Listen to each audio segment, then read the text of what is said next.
old place, but it's comfortable. The bed was very cosy. It's good to be here. Adventure Life, just the partnership and the relationship that you have with Coral Expeditions is fabulous. So thank you very much. And I know what I love about Adventure Life is that you're always looking at something different for our for your clients and the range of itineraries, and we're always providing something new as well. So it's quite complex, the range of programs that we have at the present moment. Traditionally, we have been doing the Great Barrier Reef Cruise for 35 years. We've been doing the Kimberley now for 25 years. This is the 25th anniversary. Tasmania Southern Coastline itineraries, we've been doing that for 7 years, and we've been doing Papua New Guinea, Raja, Armpite and Spice Islands for about 15 years. We've just recently introduced our islands, or last year, small islands of the Indian Ocean. So doing our Singapore to Seychelles, Seychelles to Mauritius, Mauritius to Zanzibar via Sri Lanka. You know, we've got Sri Lanka in there as well. Mauritius to Zanzibar, Zanzibar across to Fremantle in Australia. And that is a 27-night seafarers cruise, expedition cruise. So we're not expecting many bookings from our trade partners on that one, because there is limited shore excursions on that particular trip. It's more of an awareness of, you know, the people that love being on the sea, that want to learn about navigation by the stars and by the astrolabe and by the sun, and sit and talk to the captain, our guest lecturers, on navigational purposes and just be at sea. So we know that it's not going to be a massive seller. One of the best things that has been happening with Coral Expeditions since the last time I saw you, which was January or March last year, we did launch our brand new ship, the Coral Adventurer, the 120 passenger, which you have been booking quite regularly, so thank you.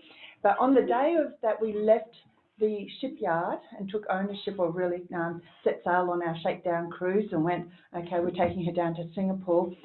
The boss said to me, by the way, I just signed a contract for a new ship. We had just pulled out the shipyard. And it was like, I've already been on a 6-week sales trip.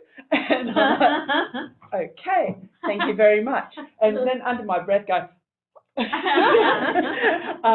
but he is just going gung-ho. The owners have been with us for 5 years now, or 4.5 years. The new ship is called the Coral Geographer, and there's images in the back of the Kimberley program for you of the 3 ships, and those 3 ships actually do the Kimberley cruise. So we take ownership of Coral Geographer in December 2020, so lots of new things. Lindsay's just done an inquiry and a booking for a New Zealand cruise. So yeah, I think Jess took over. Yeah, I just took over, so thank you very much. And I know that I've been communicating with some of you on the turnaround time from our reservations team, even just checking availability, doing this. If I'm in the office, so just always CC me in or forward the inquiry to me. I can check availability and get back to you and make sure that you know what's going and keep the process moving quickly for you. If I'm on the road, like it was with Lindsay's inquiry, I sometimes struggle to get onto the reservation system. So, but fortunately, my res team did back me up and turned around in a good time, which is good, and they're very much under the pump like all reservations teams are at the moment. In regards to the bushfires that we've been having in Australia, we feel very, we definitely do feel for the rest of the Australians. They were located in Victoria and New South Wales, so and South Australia area. To give an idea, that's approximately to Victoria. It's about to New South Wales, about a 35-hour drive from where we are located. And all of the itineraries that we have do not go into those particular areas. So, but I know that you're all thinking of Australia at this time, so we really do appreciate that. I just feel so sorry for the animals, you know, because I know that. I feel sorry for the people that have lost their homes and everything, but it's the people they have nowhere to go. But some of the amazing stories that you might have seen coming through is that the wombats were welcoming other animals into their burrows. So The cool. fox, Thank you. some of the foxes, female foxes, could see that koalas were dehydrated and everything, and so they had enough milk to share. So they invited the koalas to come up and suckle off their teats and have their milk. It's just like, and kangaroos were carrying koalas, and it's just amazing to know that Mother Nature is working at its best, and that happens all around the world. Coral Expeditions, operating for 35 years. We're celebrating our 35th anniversary, and with that, we have decided to really shake up our Great Barrier Reef cruise, and that's what I'm going to focus on today. We do stand apart from other small ship expedition companies. We are Australian-owned, Australian-crewed, Australian-New Zealand crewed, and we also have the all shore excursions are included. On all of our shore excursions, except for the Great Barrier Reef cruise at the present moment, so the 2020 itinerary, beer and wine is included during lunch and dinner service. But I found out whilst I was on the road that we've now added spirits or liquor, cocktails. So the likes of gin, bourbon, whiskey, vodka and all that. And it's good, it's just not your house spirits. It's not your basic, Absolute from the local bottle shop or something like that. It's Maker's Mark, so it's a really good whiskey, or if it's a really good scotch, or a Tanqueray for a gin or something. So it's a high calibre to go in line with the quality of product that we have. We, being Australian-owned and Australian-flagged, we can have the coastline of Australia. And we also have the permission of the Papua New Guinea government and the West, and the Indonesian government and the West Papua government to hug their coastline. So what that means is that we do not have to go in and out of international waters. We can stay in their waters and stay in the Australian waters. So that minimises the amount of time at sea. So we are able to provide more shore excursions and less sea time for our guests. So, which is a really big thing. Is that rare for the other? Okay, for example, in the Kimberley, we have the likes of Ponant and Silver Seas. Yes. They're internationals, flagged. They must go out every 8 days into international waters. So that's like a 25-hour steam. There are I found out that Ponant, though, have been given an exemption for 2 departures a year whilst they're on the Kimberley. They only do 6. That they don't have to go out into international waters. It's part of a relationship that the Australian government is doing with the cruise lines. But with us, it means we've got more time ashore, more time close to Australia. So it is rare, and being with our relationships with Papua New Guinea governments, the Indonesian governments, that's also rare because it's the relationship that our governments have. So those other places, other companies or cruise operators, if they're in those waters, they would have to go in and out if they're in there for a certain period of time. Okay. So it is unique to us, so which is very good. And as you may recall, I'll show you photos of it. We do have the hydraulic lift system for our tender vessels, and what that means on the aft of the ship, our tender vessels can take all passengers at the same time to their shore excursion. So it's boarding straight from the main deck, lowering down, and starts floating and goes across to shore. So that really allows for us to be able to say no queues, no waiting. We're not taking turns and getting our guests across to the shore excursion. In saying that, what I started saying before, after 35 years, we have decided that our Great Barrier Reef cruise needs, it's a great product, the 3, 4 and 7 night, but more in line with who we are and what we do, expedition cruising, we wanted to provide more on the Great Barrier Reef cruise. There is so much more in the destination. The Cairns and Great Barrier Reef region is the reef, the rainforest and the accessible outback. But there's also the amazing Indigenous culture. We don't showcase a lot of that on our Great Barrier Reef cruise, and we want to be able to provide something new for our guests doing the Great Barrier Reef cruise. So as of July 21, the new program will commence, and it will incorporate the reef, the rainforest and the Indigenous culture on a 7-night cruise. So I'll tell you a little bit more about that if I can get this to work now. Was working before. No? Can you, Mo, do you wanna Monica, click on can you the- just click on the PDF document, please? That might, there we go. And it might work now that there. As I was saying, that we've got the new itinerary, it is not going to be operating all year round. It's going to be departing from June to October in 21 and departs every Wednesday at 5 p.m. with boarding at 4 p.m. So guests can arrive at the wharf by 4 p.m. and disembark, and we set sail at 5 p.m. We'll have the wonders of the Indigenous culture of Cooktown and the Daintree Rainforest, the world's oldest rainforest, wet tropics rainforest in the world. We'll be experiencing that beautiful area, bringing that into together and being able to see how the reef and the rainforest connects and the synergy there and the importance of the two together. We're going to also be showcasing and highlighting, of course, the Great Barrier Reef. That is what this product is all about. The intricacy or the intenseness of the Indigenous culture.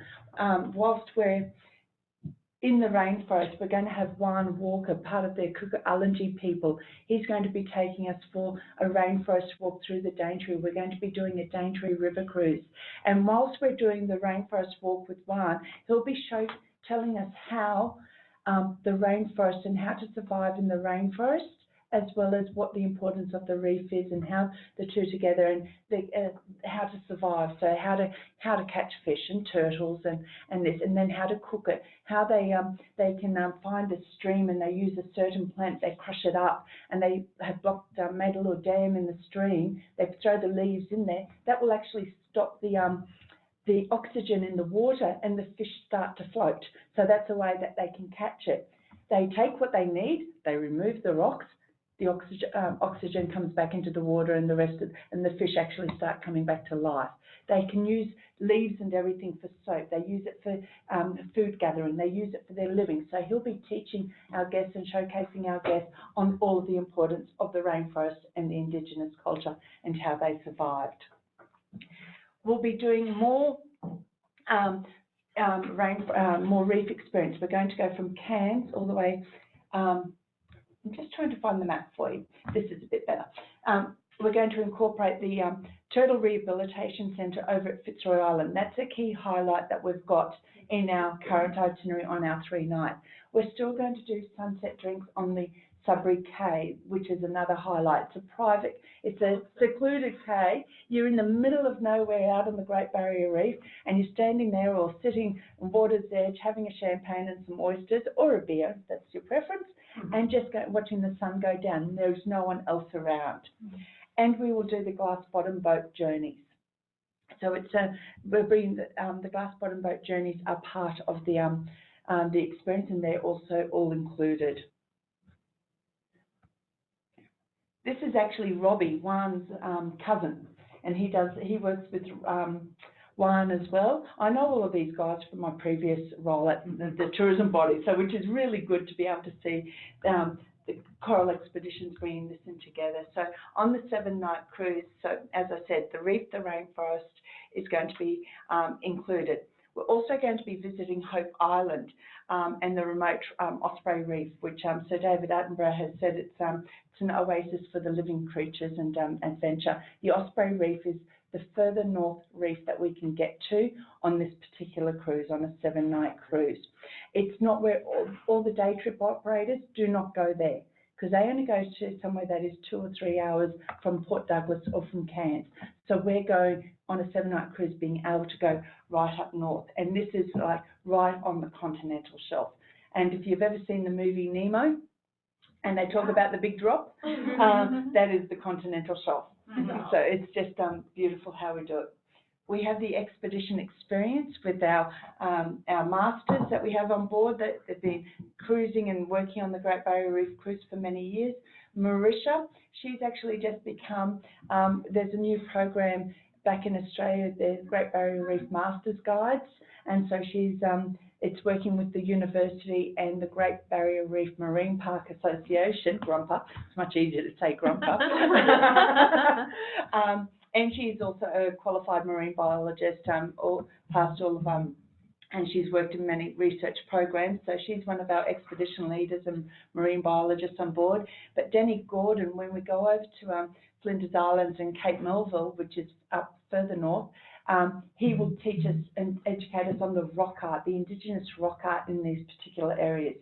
It's virtually untouched or unseen by other people because hardly anyone goes to these areas. So we've been able to bring in elements that is so rare for a person visiting Cairns or Port Douglas and doing a reef cruise to go and see. So we've been able to bring in these elements together. This is what I was looking for, the map, so you've got an idea where I'm talking about.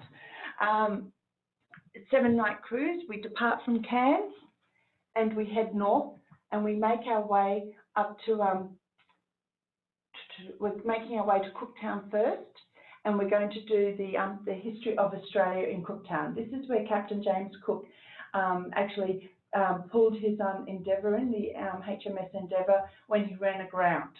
Ran onto the reef and it put a hole in it, so he took it into Cooktown to repair the ship. So there's a lot of history in this particular town. We've got a bit of a stop there and will be a guided walk as well. We'll make our way up to Lizard Island. You may have all heard of Lizard Island. There is a 5-star luxury lodge there. We do not go to the luxury lodge. We go to the other side. Lizard Island was named by Captain James Cook because of the yellow spotted lizards. Now these lizards are quite massive. So the ground is here. They can stand this tall.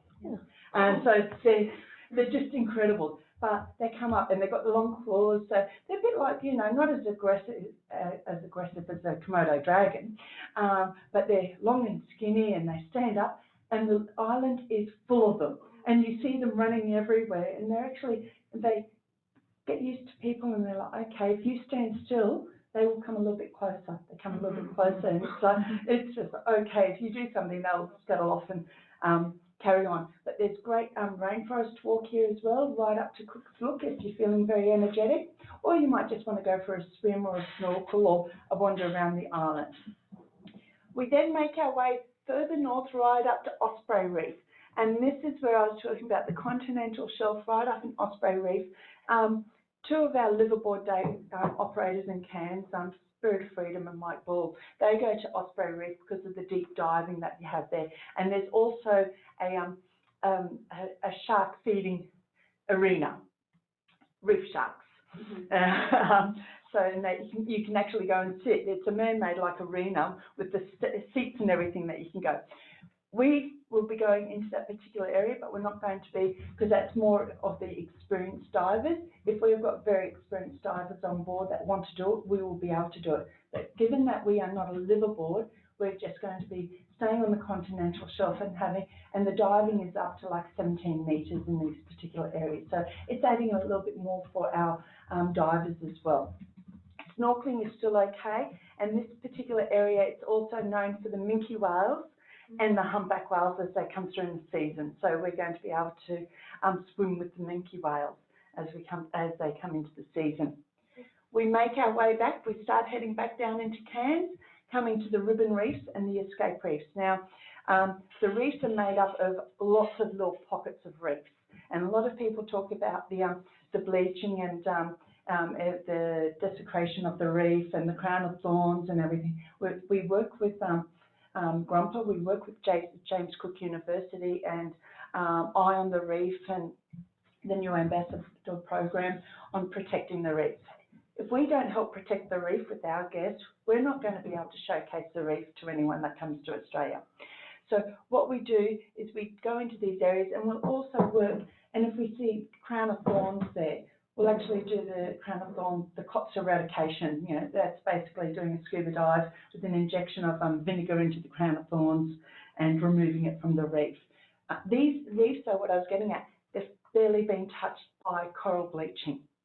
So the pristine of these reefs is just spectacular. Really great snorkeling opportunities. We'll have the kayaks there, we'll have the glass bottom boats, and scuba diving will be an optional extra. but these areas are just absolutely amazing, just really nice, somewhere different from anyone coming to the region. Fitzroy Island, which is where the turtle rehabilitation, it's a national park located an hour and 45 minutes boat ride from Cairns. As we're going through, it's just a beautiful area. Again, it's the Turtle Rehabilitation Centre where any of our turtles that we've found that have been injured out in the wild, or they've got plastic around their neck or something, we've put them here at the Turtle Rehabilitation Centre, and when they're ready to go back out into the big wide world, we release them back, and we support we help and support the program that is going on there. And then the last night is Sudbury Cay. A great way to finish off your trip is to have your sunset drinks and everything on a cay. The other areas, we will find remote beaches, remote cays, and we'll do drinks ashore, we'll do a barbecue on the beach, we'll do different things as well. So we do have that land element, because sometimes people don't like being 7 nights on a ship, so we do bring it down into those elements, but making it wow events for them to think, what's everyone else doing? I'm not doing this. So, you know, it's just incredible. So it's a really great way to experience the reef, and it has really ramped up what we've been doing for the last 35 years with our current itinerary, to be able to showcase more of the reef. And this is what we've been advised that a lot of people are wanting to do. So it does change the mindset of a holiday when you're booking a trip to Australia, where you've got a lot of traditional agents, and I don't classify Adventure Life as a traditional agent because you're always looking for different things, but they're wanting to do the reef, the rock, so Uluru, and Sydney Harbour. So they're trying to do a 2-week trip incorporating, or 10-day trip to Australia, incorporating all the highlights. Mm-hmm. That's where our 3-night cruise really does help, but this way they're going to have to look outside the bigger picture and go, this is the main portion or inclusion of the trip to Australia, and then do the other experiences around the 7-night cruise. It's not all year round, as I said. It's from June to October each year, so which is a nice way. They arrive back into Cairns at 7 a.m. for an 8 a.m. disembarkation. Moving on, though, we have got a couple of areas. Have you ever heard of the area of the Torres Strait Islands in Cape York? Well, we've been doing Cape York and Arnhem Land cruises for 25 years. This is where we go from Cairns right up to the very tip of Queensland, so the very pointy part of Queensland, and we go across to Darwin. So doing the Cape York and Arnhem Land cruise, we do that at the beginning and the end of our Kimberley cruises. We've had a lot of feedback going, we want to know more about the Torres Strait Islanders. The Torres Strait Islanders are located across the way. You can actually see Horn Island, Thursday Island and everything from the tip of Cape York. So this is the tip of Cape York, standing right on the very tip of Australia, I should say. Mm-hmm. And then you can see the islands across. They're the Indigenous culture, the Torres Strait Island Indigenous culture. They have a really different way of dancing, their culture, their traditional dress, their ceremonies, the way they gather food, the way they do things. So we're showcasing another portion. So we'll still do on this particular one the idea of everything that we did all the way top, but we'll go across and experience the Torres Strait Island and meeting the people there. Some amazing artwork, some the communities and the culture in this particular area. It's very laid back, very relaxed, very tranquil.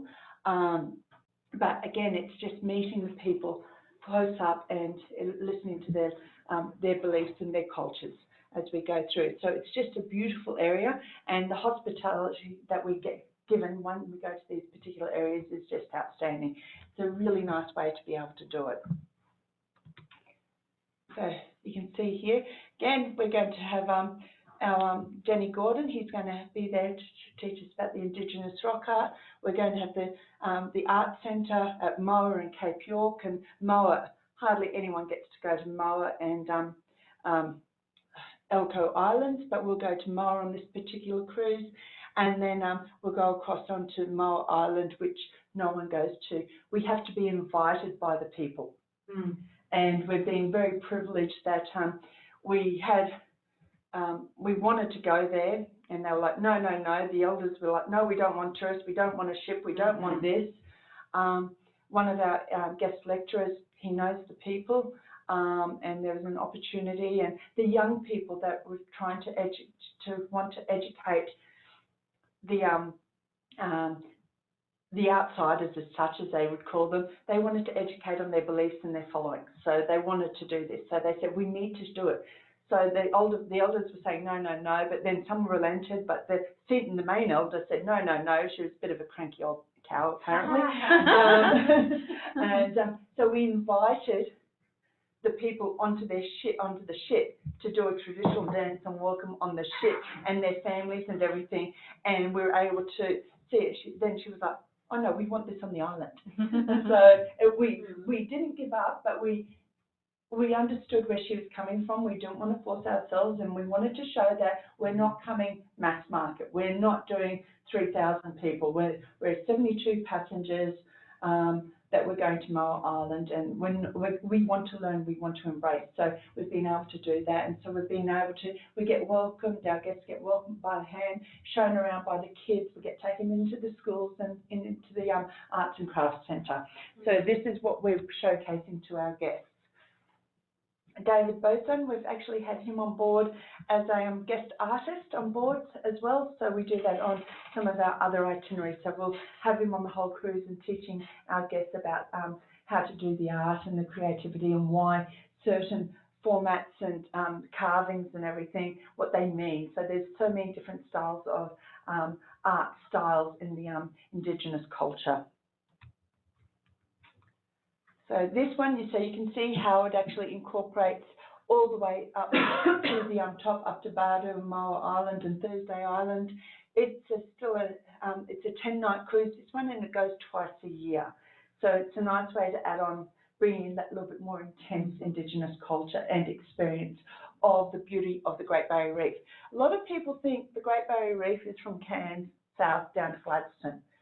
This area that we're going to, right up to the very tip, Forbes Island and Restoration Island and everything, no one ever gets there.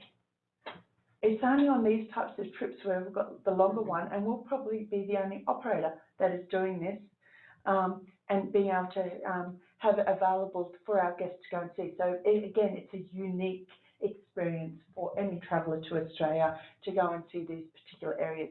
You can fly from Cairns up to Horn Island and stay a night and do a day trip across to Cape York, or you can do the 7-day 4-wheel drive tour from Cairns right up to, we call it the tip. When I first moved to Cairns, the tip to me was the rubbish dump. The refuge area.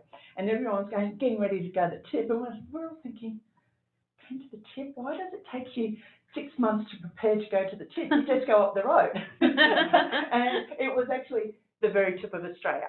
So you can go there, and it's a great way. And it's so remote, it's rugged, it's unique. Hardly anyone gets to go there. And it's actually a bucket list for Australians. So imagine if your clients, all the way from America or elsewhere, coming along go, I've been where hardly any Australians have been. So it's an area that we can do it. So it's a great way to experience the Great Barrier Reef. The ship that we're doing it on, we're changing the ship as well. The current Coral Expeditions 2, which does our Great Barrier Reef cruise, she takes 42 passengers. For the longer itineraries, we will be doing the cruise on the Coral Discoverer. She is 15 years old. She had a $12 million refurb in November 2016. I was talking about the Explorer tenders and how they operate on the aft of the ship. So this is what we call the Explorer tender. And you can see here that guests can disembark straight from the front of the tender across onto the beach. Our lovely expedition leaders helping guests come along. This is the aft of the ship. This is the platform that the tender sits on. So what happens is that as the tender vessel comes back on here, she will go slowly over to the platform. The engine will hang off the back. This will rise slowly, capturing coming out of the water, lifting the tender out of the water. You then disembark here on the main deck. So you're not having to crawl down the side of the ship or anything like that. That is a unique selling point to all of the ships that Coral Expeditions has. We are the only operator that has this.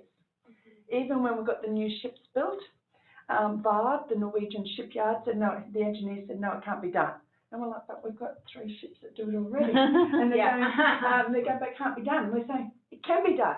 And they're like, no, it can't. So we showed videos of it, we showed this, we end up having to bring the engineers down to actually see one in action so they get the idea of what we're talking about. We are true small ship expedition cruising, so 42 passengers to 120. On this one, it is 72 passengers. I've spoken about that we're Australian owned, Australian and New Zealand crewed, so they must have their residency. So we're not taking in, like holiday workers are great, backpacker workers are great, the Filipino, the Chinese, the Laos workers are fabulous. It's not for us. We want that true Australian experience on board and that 5-star service. We don't have a 5-star product. We don't want you to bring your tuxedos and your ball gowns and your high heels and all that. We want you to bring your fun, your opportunity, your wanting to learn, to have a thinking person's tour, to enjoy and embrace the destinations that we take you to. It is a nice, friendly, relaxed atmosphere on board. All of the staterooms are outward facing. All staterooms are serviced daily with turn-down service every night, and all shore excursions and meals, as I said, beverages are included. Optional extra on our Great Barrier Reef cruise is the scuba diving. It's about 90 Australian dollars each dive, and then your second dives, it's about $85. So all your snorkeling equipment is included as well. What's the requirement for certification? Just you need to be, no. we can do intro dives as well, or resort dives. Okay. So, and our dive instructors, you need to be able to pass the PADI medical checklist. Okay. If you don't pass that, you're not allowed to dive. But you don't have to have previous experience. You don't have to have previous That's experience. awesome. So we call it an intro skills test.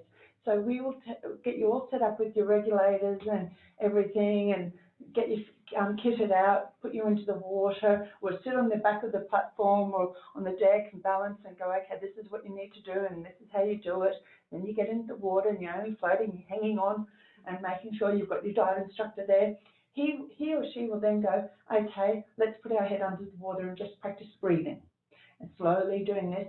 And we will find from there if people are comfortable doing this, or they're not, or they need a little bit more time. If you don't complete the dive, we don't charge you.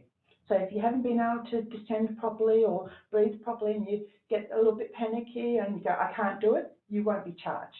But you've got to be able to pass the scuba skills test. And that all comes down to the confidence in your instructor and the confidence in yourself. We had someone that her husband was an avid diver, and she didn't want to dive, and he said, no, come on, you're going to dive. She's going, well, you go and do it. You're going to do it. No, I want you to learn how to dive. 4 hours, our instructor stayed with her. Oh, wow. And she just could not, she was not comfortable. By this time, the husband was getting a little bit cranky, going, come on, it's not that hard, kind of thing. And the dive instructor said, listen, you go along. He went for his dive with some of our other crew members and other guests that were diving, so it wasn't holding it up. Stayed with her, and she just couldn't get it. And she's like, I'm sorry, I can't do it. And he's like, that's okay, no worries, no worries. The next morning, the husband went out for a dive, and she goes, can I try again? And he goes, okay, let's go. So the husband came back from his dive, and did he know that his wife was under the water scuba diving? She just had a rethink how she wanted to do it, felt more comfortable, and so it was like, oh my God, I've done it. Yeah. So it's just, kind of good. That's what we want to create, that kind of lifelong memorable experiences on all of our trips. The Coral Discoverer, she's a beautiful ship, very, very comfortable. 36 staterooms. I should have it in square feet, 212 square feet, I think it is, for the bridge deck balcony staterooms.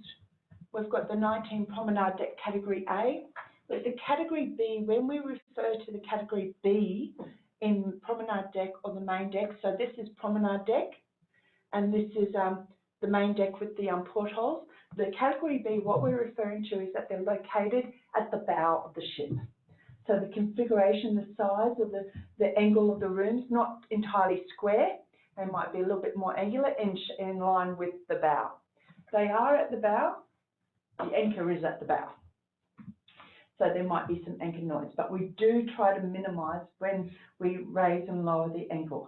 We try to do it whilst everyone's at meals, at their dinner. So we're raising it so there's minimal noise, and if we have to drop anchor first thing of a morning, like early morning, we do make that announcement the night before saying you will hear it. These ones we keep as, we use them as our sole use room. Because of the size or the shape of the room, it's hard to have twin beds in there. So we can do a king, we can do a junior king, but there's a bedside table only on one side. If we split the beds up, you're going to knock your shins as you're going to the toilet on the night time. So for the feng shui kind of idea, we keep it to as sole use. Guests, sometimes we do use it as twin share if it's the last resort, but we do let the guests know. There is a price difference in the Category B categories as well. So Promenade Deck Category B is slightly cheaper than Promenade Deck Category A, and therefore for the main deck Category A. So they're just, as an idea, give you the location of the ship. So and the other one that has a funny configuration is B11. It's the Promenade Deck stateroom, and we leave that as a junior king as well, and that's because it's near the stairwell. So the stairwell eats into the room, into the stateroom. We've got the captain's room, B13, so we gave him the funny number. 13, the deadly number. Not the deadly number, the scary number.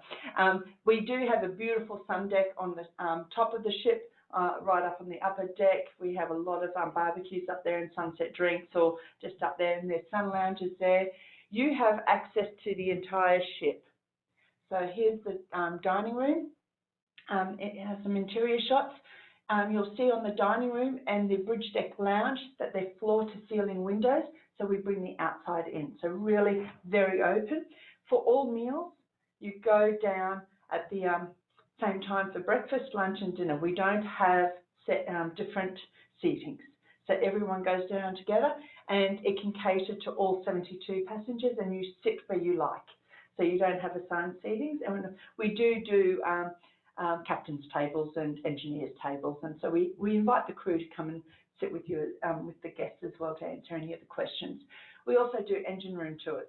People love engine room tours. Australian ship, 72 passengers or even 120 passengers. On this particular ship, we have 3 bars.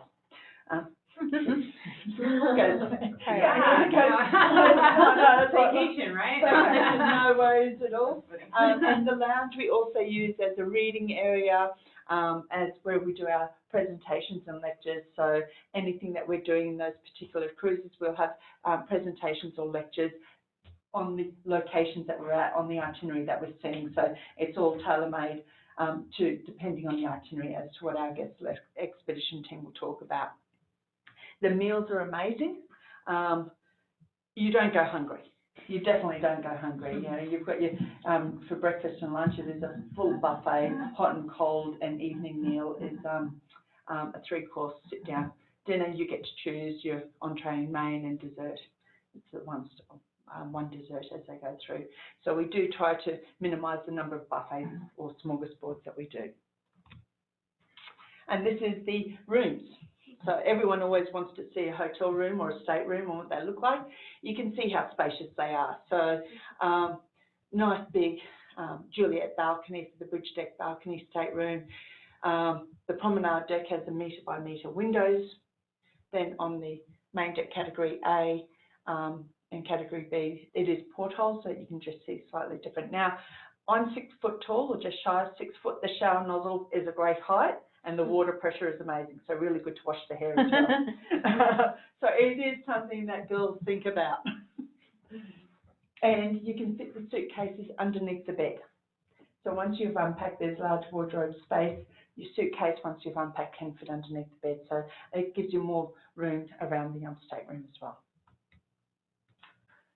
On all of our cruises, if we're doing back-to-back cruises or your guests are doing it back-to-back, so say a Kimberley cruise with the Cape York and Arnhem Land cruise, or they were going to do a Kimberley cruise with the Ningaloo cruise, or they were going to do the Cairns Honiara Port Vila cruise, you get a 10% adjoining cruise saving.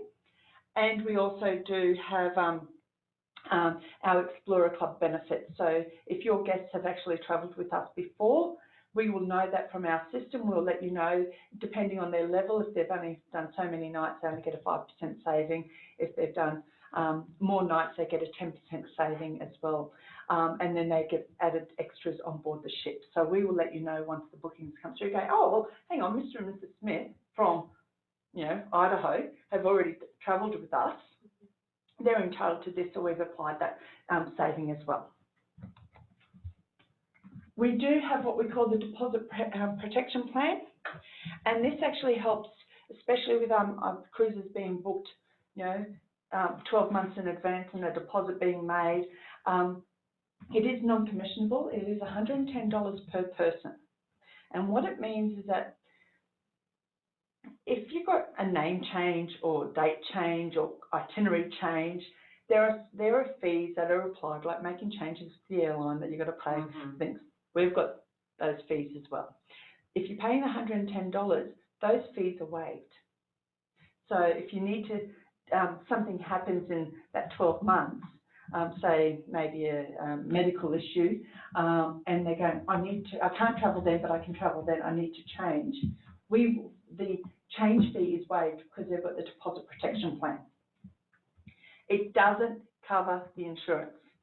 So insurance is entirely separate, and we ask that all guests have remote travel insurance because of the areas that we go to and being able to go on board. But this is just a nice way to also provide a little bit of comfort to guests booking so far out that something might happen in those 12 months, that the date that they've chosen to go down the track that they need to change it, they're not going to have to do a $500 change fee. They've only paid the $110, it's done, so it's all there.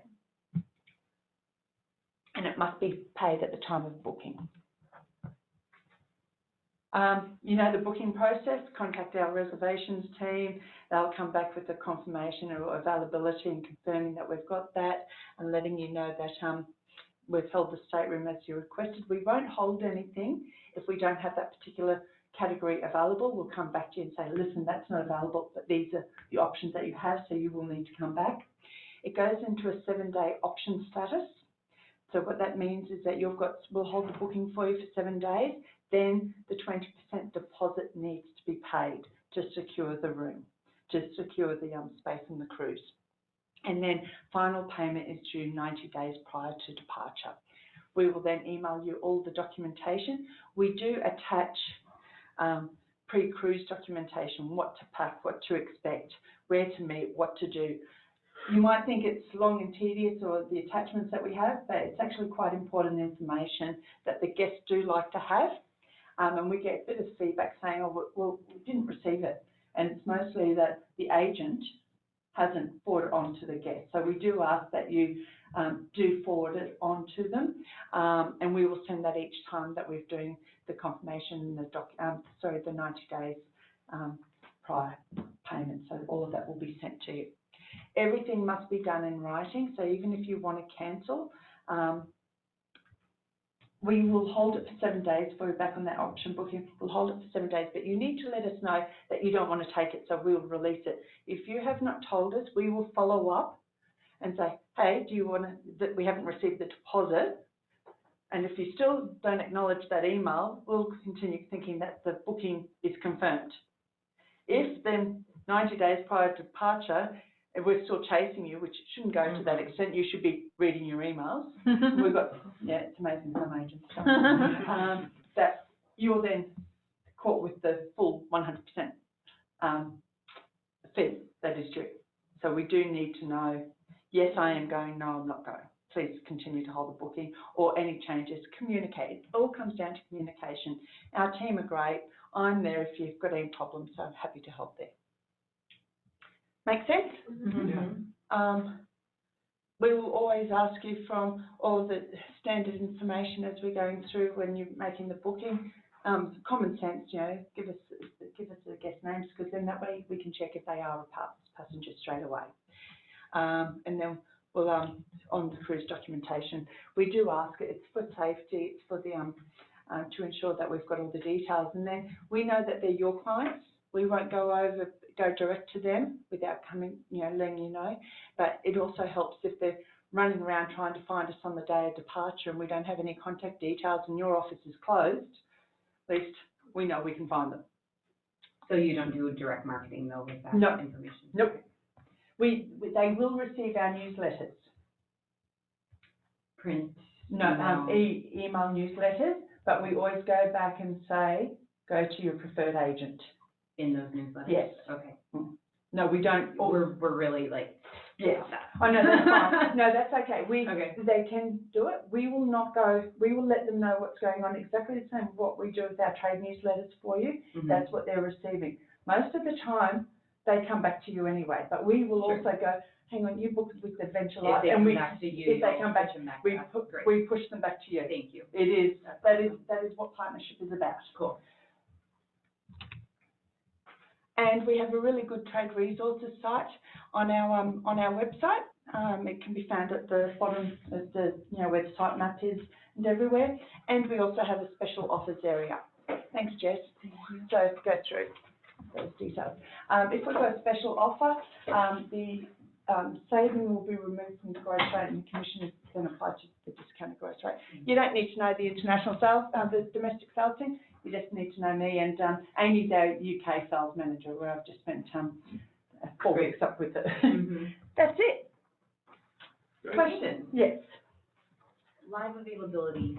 We will be doing that. We are slowly working on it. Okay. It has become more challenging than what we thought it would be, Okay. because our reservation system has not been updated to the full process for quite a few years. So we've got to update the reservation system first, Sure. and then we're going into the API. Is there anything that could be done in the interim, even with lovely shared Excel sheets or something? I can- or even just to know which ones are sold out? We can let you know. We have that arrangement with some overseas Mhm. companies where there's a Google Doc that we share that we can all log into, Mhm. that maybe it only gets updated once a week, Yep. Okay. but at least gives can- us the ability to give some indication on Yeah. the phone with Mhm. someone As right long away. as you know that it's only availability, it is not confirmed. You can't take it Mhm. as a confirmed, Mhm. because something might have changed from the Absolutely. release date. Mhm. We could actually, I could arrange You for could that arrange to be. that. I could That would be arrange for- lovely. It is helpful, yeah. I could We arrange. notice a big increase when we have access Mhm. to that Mhm. versus when we don't. Okay, no worries. We have actually just started internally setting it up. I can also add you to the list for the Great Barrier Reef itinerary as it stands now, the 3, 4 and 7 night. That's a different report, but but I've also got this other new report that I can share with you. Great. That'd be more than okay. That's great. We can link those directly to what we have on the website, and the agent can just see it right away when they're on the phone with the client, and then give them an indication, Yeah. and, yeah. No worries. And they are a deposit in-house. We take deposit in-house. It doesn't say that on private trip notes. Do you want it to say that? Do you think? Jeff, does it matter? I mean, When you I don't see would it there, assume you're in-house, assuming yeah, it is. yeah. Yeah, right? Oh, I Okay. haven't had any issues with Adventure Life paying the deposit. We Mhm. don't, on the current GBR itinerary, the 3, 4 and 7 night, up until January 21, we actually don't take a deposit on that cruise, because it's only like 2,000, Oh, 3,000. sure. Okay. But it's the Mm. bigger one, so incorporating like the Kimberley, New Zealand, everything else, that's when we take the 20% deposit. But we do, and we haven't had any trouble, but if you don't abide by the option terms and everything, you are liable for that deposit to be paid, or Mhm. cruise terms, cancellation fees. Okay, we have this lovely little notes thing that we can all see, so I'm just gonna add that here. I've been looking at what we have. I'm curious, what's going on with the Expedition One? She's Is she- retired. No longer. No longer. She is on our website still, and I'm like, I don't know why there's no cruises for her. Yeah, Okay, but I saw she's not on your website. No, she's Okay. retired. Okay, we will retire her as Yes, well. please. She needs to be retired. Okay. No, she was a great ship, very comfortable, and a lot of our crew and passengers are actually very upset about that she's no longer, because she's the old favourite. She was the first. The first, sure. Okay.